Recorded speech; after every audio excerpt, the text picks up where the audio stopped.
Hi, this is Leslie from Now I Get It Tutoring Services, and I am going to share with you a way to remember your times tables forever. And, times tables for many people can be the bane of their existence. It's like there's so many of them. The basic ones, and the single ones they're like what 100 of them or something like that, and so it can be really really challenging to memorize them. There are some pesky ones, and I want to show you a way because when you get to algebra, pre-algebra, algebra, that kind of thing, these are the things like times tables can hold you up because you may get the algebra concepts, but you may not have your times tables under control, and that can be what gets you the wrong answer when you get beyond basic math. And so just to get you a way to feel good about that and get these times tables under control. So it's only a two-step process. So the first step is to, and it's actually done here, make sure you have the correct solution. So all of these already have the correct solution. They already have answers. So make sure you have the right answer, essentially. And then the second step, I'm going to put a little space in between, is to look for words. If you saw my previous video about how to memorize vocabulary forever, look for words that phonetically, and I'll explain this, don't worry, phonetically match the sounds of the numbers in the problems. Okay, so I'll explain what that means. We'll do a whole lot of examples. We're going to do like six examples here. And if you have questions or if you have a particular timetable that's like, I can't think of one for this, you can contact me at Leslie at nowigetittutoring.com, or you can contact me at Leslie at lqwritingtutor.com. I am a full-time writing tutor, but I've I've actually done a lot of math tutoring in my past, which is ironic because I struggled a lot with math. I'm going to put these down at the bottom of this on the explanation, so I'm going to take these off for now. But I did struggle with math, and I think actually that's part of what made me a great math tutor years later. But so let's get to this. So we already have this first step done. So now we need to look for words that match, and we want to kind of create crazy sentences. So I'm going to say and create a sentence.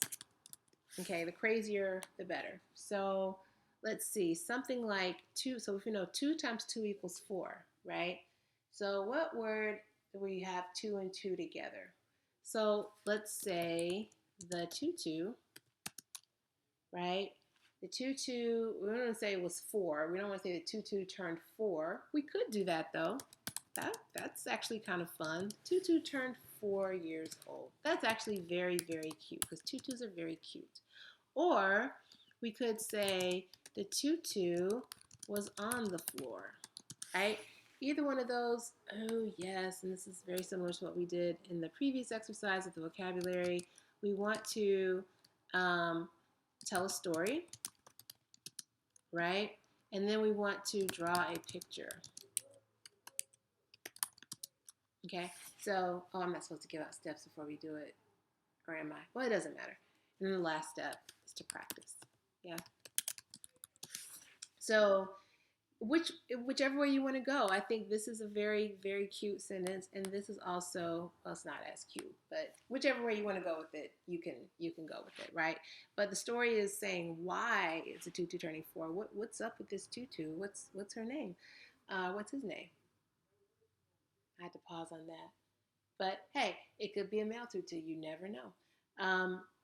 Or why is it on the floor? What's going on there? So there are a lot of different stories that you can come up with there. You draw a picture of the 4-year-old tutu next, or you draw a picture of the tutu that's on the floor, and if the little girl dropped her tutu, or if the ballerina dropped her tutu, you could go a million different directions with this. But draw a picture of the story next, And then, of course, you would have to practice it using this, using your sentence. So what you do is on the front of, you may have an index card and it may say 2 times 2, right? And on the back, what you'll do, so I'll say on the front, you have 2 times 2. And then on the back of your card, and again, you have to write this out. You cannot type it out. You must write it out. You need that muscle memory in your hand. It's connecting to your brain. It's all very technical, but it's the truth.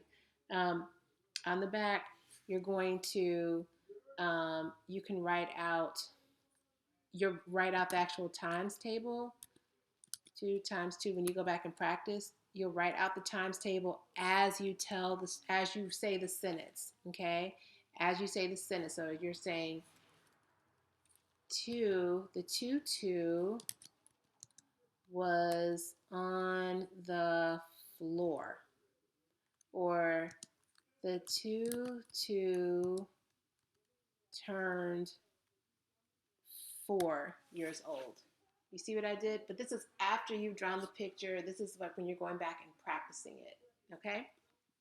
And it will stay in your memory. It's fun to do. I've done it with students and we've been like dying laughing.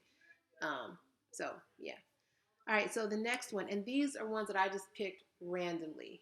It's a hard match because, it's hard to do. This is not an exact science. When I say it's hard to do, I mean like there are only so many words you can come up with sounds at times.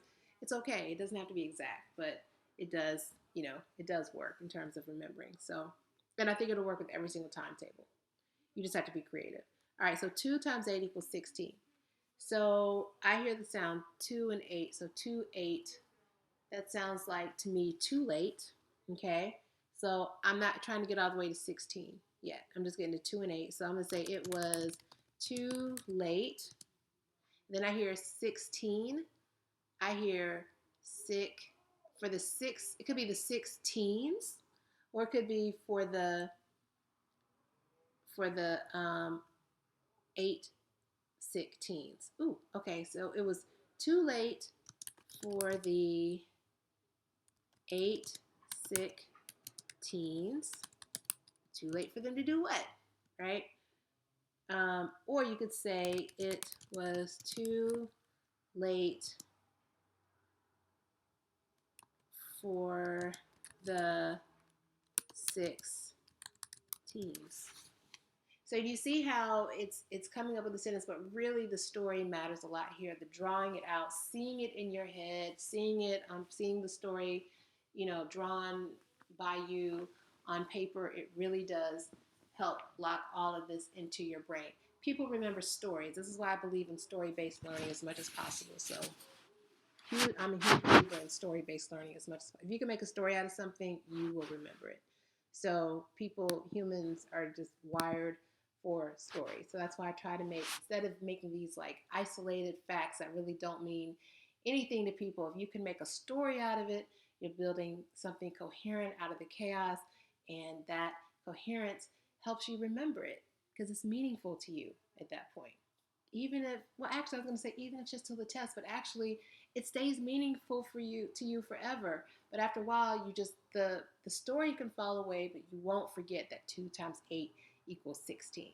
So now I wanted to go up, so I wanted to play with sounds. So I'm doing 3 times 8 equals 24.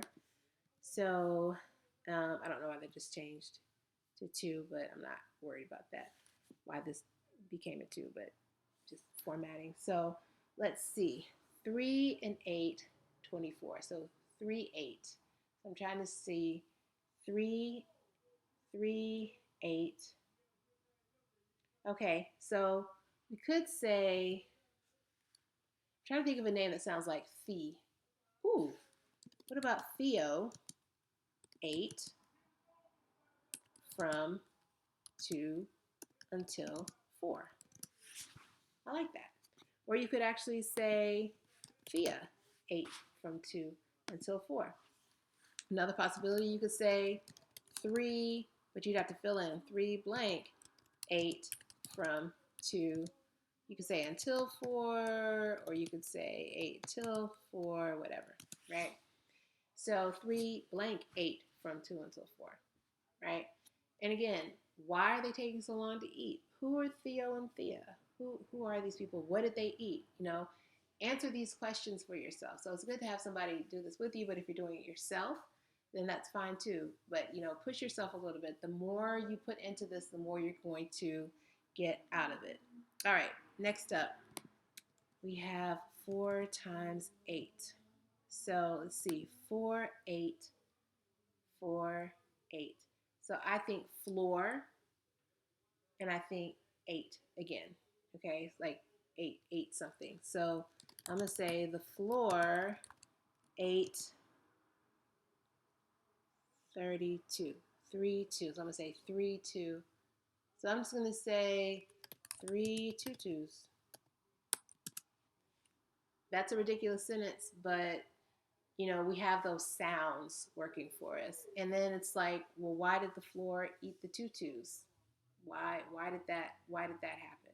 Right?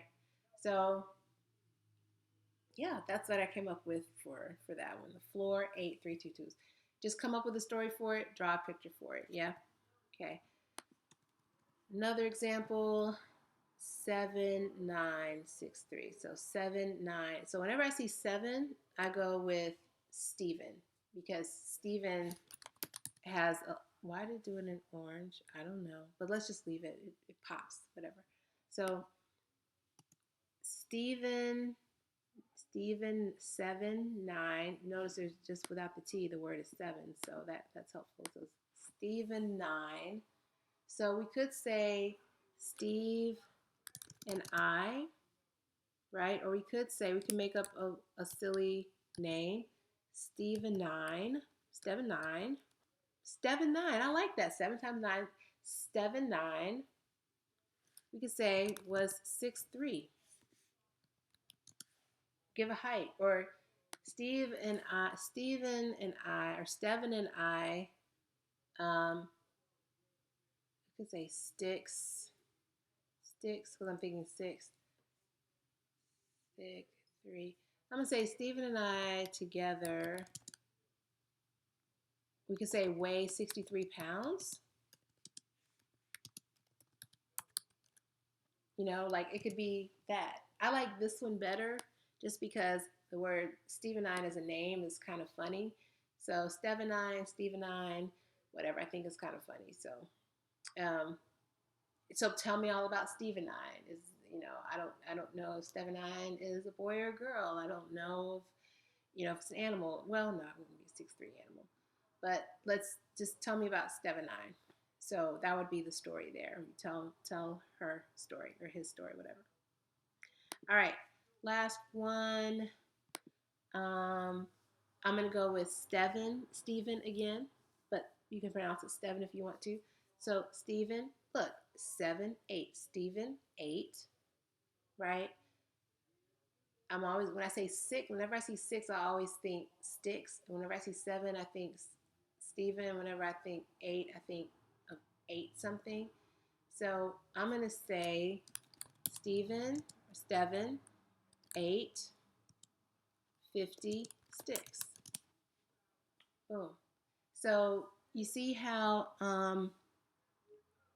you were using rely on sounds to create words, and then we're just going to make a story out of whatever words we come up with. Okay, but we want a sentence with a subject, a verb, at least, and then we go from there. So I hope that this is a helpful method for you to memorize those pesky times tables and do so forever, because we like lifelong learning around these parts. So thanks for watching, and I hope it was helpful.